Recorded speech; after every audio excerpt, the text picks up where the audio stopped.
J. Cole dropped an alleged diss track Mhm. responding to alleged subtweets from Noname. I I'm think gonna it was keep all it. it was all smoke for her. It I say, was, man, it was all yeah. smoke. All smoke. I'll be honest with you. I have no idea who Noname is Me neither. until okay. He's, Whew, me neither. I thought it was gonna be one of those things where, come on, Nina. Uh, So, like me okay. neither. Like I see her on my timeline sometimes, just talking reckless about shit, and I'm like, what did she do? Yeah. So he dropped this track called Snow on the Bluffs or something along those lines, and everyone was like, what the fuck, he's dissing Noname, like she didn't even do Mhm. nothing. She was basically just tweeting about everything that's going on in the world and how celebrities need to do more and all this other stuff. And so J. Cole dropped this track. Did you hear the track? I'm gonna be honest. I've stopped listening to J. Cole since the year 2014, but I've read the lyrics. Okay. So You've read the yeah, lyrics. yeah. I'm not What listening to that, man. what do you, don't hate on my guy. So what do you think? Is it a diss track or is it a reach? So when I read the lyrics, it sounded like dude was like saying, "I wonder this girl is talking. She sounds mad aggressive." Blah. Not his words exactly, just paraphrasing them. Yeah. Yeah, and it sounded like he said how she tweets rubs him the wrong way. And to be honest, I can see that. She does sound like she gets in her own way in terms of trying to have the message, right? Yeah. She's doing a lot of extra stuff and she's coming at people very aggressively, making everyone seem like, the victim. And she's like, I can see that. I feel like it was towards her. And it was kind of a check. You got to be held accountable sometimes when someone try to criticize you on the way that you're trying to spread your message. You got to be open ears to that. And a lot of young people these days, myself included at times, don't want to hear criticism. It's like, fuck you, bro. You don't get with the program and get rolled over. And then that's how it came across. No, that's what it looks like how she perceived it. Mm-hmm. But yeah, she does have the way that she does make whatever she talks about very unattractive. It's like, I really want to do it because I don't want to deal with this type of person. But J. I Cole hear has a what you're point. saying. Is that similar? Would you say that's a similar manner to Amanda Seales? Like how when she talks about things, it becomes kind of extra? Yeah, Like that? I think they're in the same category. Yeah, Yeah. I think they would like each other. Yeah. Yeah. So I listened to the track and read the lyrics. I do definitely think it was a diss track towards Noname. Yeah, he specifically talks about tweeting and subtweets, and things like that. So I definitely think it was a diss track. He didn't deny whether it was or wasn't. He just said, like, when he spoke about it the next morning after everyone was freaking out, he was just like, I said what I said. You can interpret it however you want. I respect this woman and blah, blah, blah. But like, just because you respect them doesn't mean you have to. He even said, like, we agree, we have different opinions on things. Chance the Rapper came out and shared his thoughts on it, basically angry with J. Cole, saying what he did was very patriarchal and gaslighting. It was like a form of patriarchy and gaslighting. I think this is just music. Yeah, I mean, and also let's talk about friends not checking friends, right? Mm-hmm. Let's talk about friends being biased, right? Mm-hmm. If those are your two friends, right, you don't pick a side. You stay objective, my man. That's true. You listen to what J. Cole says, and then you through that point of view, you look at how your friend Noname projects her message and how it comes across. If you can't do that, then you honestly sound biased, and you sound like you're pandering to one side. Not only to your friend. That is your fucking word of the podcast, pandering. We going there. Not only are you pandering just to your friend Noname, but you are pandering to Black women. Yes, Black women right now. It seems like a lot of these, not to say beta males or anything like that, but men that don't seem to want to stand on their own too, tend to bend and really put themselves in a position to where the not really respectable at times, because what makes a man is not even just a man, but like a strong person, someone that's able to stand on their own too, and not necessarily fall within tribalism and still be objective and hold and have morals, because morals is something easy to do when times are easy, but morals really get tested when times are hard, and especially in a situation like this when you have to be in the middle and you got to look at what what your friend J. Cole said and how Noname comes across. You got to really uphold your morals, and if you can't do that, then it's like, I don't want to be friends with you, bro. And how Chance the Rapper came off, it was like, bro, like, that just seems, what you said was so unnecessary. Like, it doesn't even, like, he wasn't gaslighting. Yeah, it was a reach what Chance the Rapper said. And I think this is one of those cases where, yeah, like you said, he should be able to stay neutral, because this isn't a right or wrong thing. It's literally an opinion based thing. So he, like, if it would be different if it was like a right or wrong thing. Like, I don't know, it was one friend murdered somebody, and then you're like, oh, Yeah. like, you can't stay neutral in that.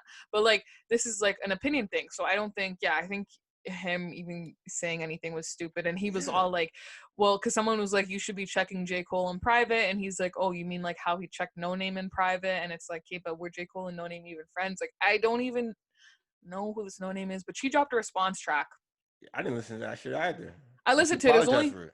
It was, yeah, she apologized for it, saying she basically let her ego or whatever get the best of her, and she thought that by doing this response track she could get out more about what was happening. But to be honest, I will say I listened to it. It was only like a minute and 30 seconds, and I do feel like she actually was able to get out about everything that's happening in the world in that minute and 30 seconds, which was pretty impressive considering J. Cole just spoke a whole lot of nothing, basically about like, why are you dissing me? We don't all understand, and we don't all see things the way you do, and blah, blah, blah. But she was like literally speaking like, well, this happened to this girl, and this happened to this girl, and blah, blah, blah. And like, yeah, so it was effective in my opinion. You know what? Two people could be right at the same time, but also two people could be right and their paths never meet. You know what I mean? Yeah. It was kind of like, he could be right the way that she's coming across, and she could be right about the fact that this is why we're mad. But it's like, it's not, you guys never seen eye to eye at the end of the day with her response message. If what you're saying, I never listened to it. I don't think I will.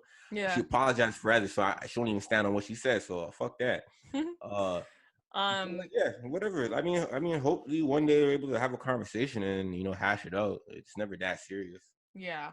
But in other news, so Trey Songz, kind of, Trey Songz exposed a man who was scamming women on the internet, saying that they would be able to meet Chris Brown and Trey Songz if they sent him this money and they paid for their own flight and their own makeup and blah blah blah. Yeah, all this crazy shit. Trey Songz exposed him, put his whole ID on his Instagram and everything, and was like, yeah, he's coming at him with a lawsuit. And he also spent the week using his platform to expose a fuck ton of racists. A lot of people have been doing. We're gonna get into the other person too. Mm-hmm. Yeah, so he did that. He exposed a lot of people, a lot of like where they worked and their Facebook pages and all that kind of shit. He ended up doxing.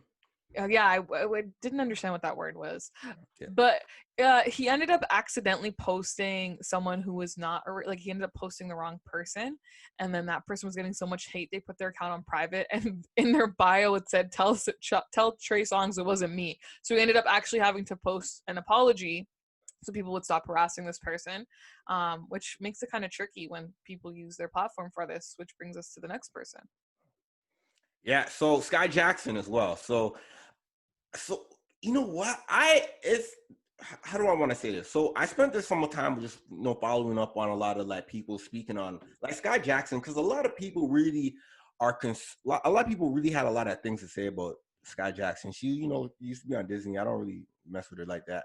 Mm-hmm. I remember my friend rapper, he said like, yo, Sky Jackson gave me a co-sign with my music. I was like, who the fuck is that? She's like, yo, this it's like, she's popular on Twitter. I'm like, who the fuck is that? But I digress. But so the whole thing, what made it go viral or go left for her is the same thing that went left in the same hands of Trey Songz. What went left in a lot of the people who create accounts to expose racists or rapists and stuff like that.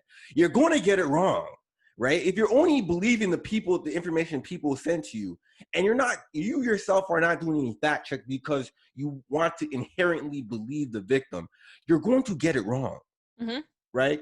And so this is exactly what happened in the Sky Jackson case. Not to say got it wrong, but she leaked out information, personal, private information She didn't do any context clues, or not context clues. She didn't do any investigative skills. She didn't see anything. She would just allow people to send her stuff, and she just put it out there on the internet. Phone numbers, address, where they work, what school they went to. That's doxing. That's what they call it, as doxing. That could be really harmful, because you know what could happen? Ever heard of swatting? No. When people call the SWAT on like a particular address, and then they pull up and the SWAT just comes in and stuff like that. Yes, that thing could go left. Because if you don't know, if some people panic under pressure, and SWAT, when SWAT's coming to your house, they're not coming to play. Yeah. They're coming because they think there's a real threat.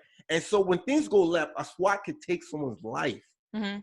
And also people do like pizza bombing, where you might order like 15 pizzas and that goes to your house and stuff like that. A whole bunch of dumb shit. I did that to someone once. You know what I mean? People across my street, actually. But I was like 14. Yeah, so I'm saying, and there's a lot of 14-year-olds that are on the internet. And I was trying to entertain my little cousin. Yeah, the dumb shit. And we recorded it on Vine. Okay, continue. So in the case of Sky Jackson, that's what she did. It was like some young boy. So apparently he there's some like a meme that he did, guacamole N-word penis or something like that. And people would just say people that sent her the information were saying like these young white boys, or this one white boy was using the N-word a lot of times. He was 12 years old technically at the time. So I mean, is he going to be bred to be a Ku Klux Klan member by the time he's 18? I'm not quite sure. But he was in middle school. He's a minor. And the fact that you exposed his address, this is a minor, and what school he was going to, and that he's going to be an upcoming freshman to another school, and plaster his face all over the internet, to where his parents caught wind of it and took to the internet and apologized on behalf, and allegedly, they lost their job, which I don't necessarily believe why you would lose your job because of stupidity of your child. But the fact that you brought this man so much grief and his information out there shows that it's very damning even to do something like that. It's kind of like a catch-22. You want to take the self-serving right, not the self-serving. You want to be righteous and things like that, but you're doing it at an illegal expense. You're not supposed, like, it's illegal to dox someone, to put someone's personal address, put personal information on the internet. But the fact that you're doing it under the grounds of racism or rape and stuff like that, because you're doing it under you feel like it's just, and probably a lot of people will feel like it's just as well. They will negate the fact that what you're doing is illegal. Yeah. And that type of shit isn't good. And so when you do something like that, you got to make sure you are right 100% of the time. Yeah. A lot of people don't want to take the extra step to go like, hey, wait, are you sure? Let me do my background check before I necessarily put this person out there to public to be, in the court of public opinion, to be accused. You know what I mean? That type of shit it's not cool. And especially when it's at a time where like tensions or emotions are really high. So people are like, they see, okay, this person's a racist. Someone told me this person's a racist. Bet I'm posting it. Like, fuck all the racists right now. So I think that definitely plays a part in it as well, for sure. Yeah, it's not cool. Like, I understand you want to take racists out of here, but you're going to get it wrong. Yeah. You know what I mean? You're going to get it wrong. Like, I don't care. Like, if you're getting 100 submissions, there's going to be at least one rhyme that you're going to post, and it's going to be all bad. And like, it's like you're definitely going to get it wrong. I feel like if anything, like, people should be sharing their own personal experiences, because then it's like, that's, you experienced it. So you can actually share that because you know it's true. Yeah. But moving on, Meek Mill has suggested that Black police officers should make up half of the police force in Black neighborhoods. Now, last week we spoke, because I was kind of asking in terms of, or it wasn't last week, it was the week before, I think. I was basically asking you, like, why Black cops would do things like this to their own people, referring to the couple. They're referring to the couple in Atlanta that got pulled from the car. So now that Meek is suggesting this, do you think this would actually make a difference? Probably, but I doubt. So we could talk hypothetical. Mm-hmm. Maybe it possibly could make a huge difference, but I think in reality, there's too much of a stigma placed on the police to be a police. It's even there's jokes like fuck 12, like I'm never gonna be 12. Like I mean, my clock doesn't even strike 12. It's like it's Or like, 11:59 and 1. You know what I yeah, mean? on my 12th birthday, or on my 11th birthday, I turned 13 because I don't fuck with 12. Exactly, right? So there's way too much of a stigma against being a police officer for even black people that want to take that mantle Mm-hmm. anyways. Because even if once you become a police officer, then you are inherently looked at as an op now. Mm-hmm. Like, you know what I mean? Like the system is so fucked up that people don't even want to be a police officer. I mean, people want to see it, but like let's be honest here. Like Yeah. we fucked it up for ourselves Yeah. at this point. I don't know if it would necessarily help because I still feel like at the end of the day, when you're going back to your precinct or whatever it is and you're reporting whatever to the white cops, you're still going to want to feel like you had to impress them with something you did today. So I feel like I don't know if it would really necessarily help.